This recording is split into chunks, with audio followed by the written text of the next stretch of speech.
binnen heel iets minder Friesen die de WW-uitkering hebben. Het almeeste maar zijn uitkering is in maai maar dik 5% aannomen in vergelijking met april van dit jaar. Dat blijken de cijfers van het UWV. Vooral in de bouw, de horeca en de landbouw en visserij zitten minder mensen thuis als een Moannelien. De grootste groep met een WW-uitkering is 50-plussers.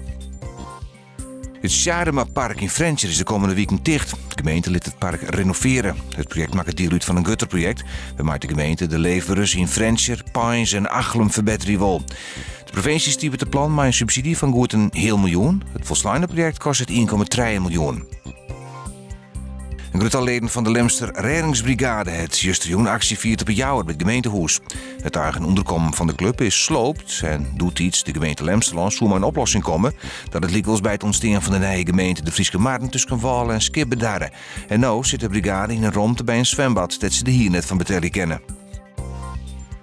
Een moezevalk het bij Bedaard zal 3 mensen verwoenen. Het best het jong en valt om die reden stond een aantal weken voorbijgangers aan. De gemeente heeft intussen een borden geplaatst om mensen te waarschuwen net zonder paraplu of wat op een holle bij de Vogeldel te gaan. Joen bewolkt, vannacht buien, het wordt 9 graden en de noordwestenwind is matig. Morgen is het koel, 16 graden, maar kans op een bui en de zin het dreig. Dus die het morgen een vrij krachtige noordwestenwind.